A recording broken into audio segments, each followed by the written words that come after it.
जनवरी 2024 को जापान में 7.6 मैग्नीट्यूड शिद्दत का अर्थक्वेक आया। उसके बाद एक ही दिन में छोटे बड़े 155 अर्थक्वेक्स आए। दर्जनों बिल्डिंग्स तबाह हुई, सैकड़ों घरों को नुकसान पहुंचा और कई सौ अफराद अपनी ज़िंदगी से हाथ धो बैठे। And in western Japan, scenes of devastation are emerging after a 7.6 magnitude quake shook the country, killing dozens of people.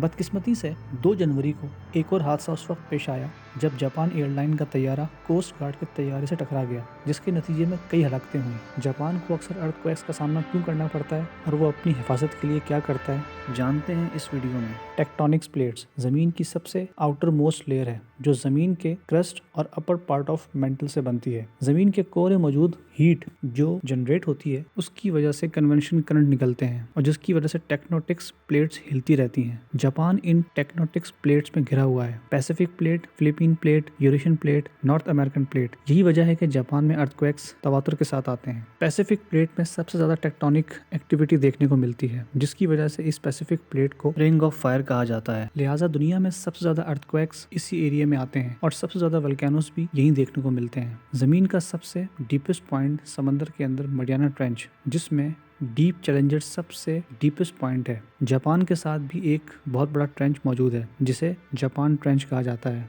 दुनिया में बहुत कम ममालिक ऐसे हैं जो इतने गहरे समंदर के इतने करीब हैं और इसी जापान ट्रेंच के ऊपर से ये ring of fire, Pacific ring of fire गुजरता है और इसी टेक्टोनिक प्लेट की मूवमेंट की वजह से इतने खौफनाक अर्थक्वेक्स आते हैं और यही वजह है कि यहाँ सुनामी और वोल्केनोस का खतरा भी मौजूद रहता है। जापान की कोस्ट लाइन इस ट्रेंच से करीब है, जिसकी वजह से सुनामी वेव्स को बहुत कम डिस्टेंस तय करना पड़ता है। इन चैलेंजेस निपटने के लिए जापान को अर्थक्वेक प्रूफ्ड स्टैंडर्ड्स नाफिज करने पड़ते हैं, जिसके 3 मुख्तलिफ स्टैंडर्ड्स हैं। ताइशन स्टैंडर्ड्स, इसमें रिक्वायरमेंट्स ये होती हैं कि कम से कम थिकनेस बिल्डिंग के पिलर्स की कितनी होनी चाहिए, दीवारों की बीम, ताकि जब जल्जला आए और शेकिंग हो तो बिल्डिंग रेसिस्ट कर सके। सेकंड स्टैंडर्ड शेशन स्टैंडर्ड कहलाता है, जो बुलंद इमारतों के लिए रिकमेंड किया जाता है, जिसमें डैम्पर्स लगते हैं जिससे अर्थक्वेक की एनर्जी को एब्जॉर्ब किया जाता है। यानी बिल्डिंग की फाउंडेशन में बड़े रबड़ के मैट्स लगते हैं जिससे अर्थक्वेक की वाइब्रेशन को एब्जॉर्ब करने में मदद मिलती है। थर्ड स्टैंडर्ड मैनेजमेंट स्टैंडर्ड होता है। मैनेजमेंट स्टैंडर्ड में बिल्डिंग के पूरे स्ट्रक्चर को ज़मीन से आइसोलेट कर दिया जाता है। स्टील और रबड़ की बड़ी मोटी लेयर्स लगाई जाती हैं ताकि बिल्डिंग स्टेबल रह सके। टोक्यो की एक बिल्डिंग स्काई ट्री में यही स्टैंडर्ड अप्लाई हुआ है,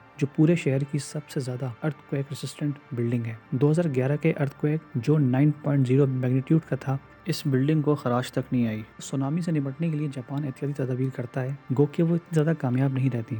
जापान ने सुनामी से निपटने के लिए सुनामी कंट्रोल फॉरेस्ट बनाए हैं। बहुत सारे दरख्तों की प्लांटेशन की है ताकि सुनामी की ताकत को रोका जा सके। कोस्टल डाइक्स बनाए हैं जो पत्थरों से बनाई जाती हैं। इसके अलावा सुनामी एवैक्यूएशन टावर बनाए हैं। जिन जगहों पर बहुत सारे लोग रहते हैं और जहां रिस्क ज़्यादा होता है वहां लोग इन टावर्स पर चले जाते हैं ताकि एक हाई पॉइंट पर पहुंचकर सुनामी से बचा जा सके। इसके अलावा लोगों को रेस्क्यू ऑपरेशन की ट्रेनिंग करवाई जाती है कि कैसे लोगों को रेस्क्यू किया जाए। इसके अलावा साइल पर उन्होंने सी वॉल्स भी बनाई हैं। तकरीबन 22,000 मील लंबी कोस्टल बेल्ट का 40% हिस्सा इन सी वॉल से कवर्ड है। अपने सख्त हिफाजती इंतजामात के बावजूद जापान अक्सर कुदरती आफात के सामने बेबस हो जाता है। अगर आप लोगों को वीडियो पसंद आए तो इसे लाइक करें, शेयर करें और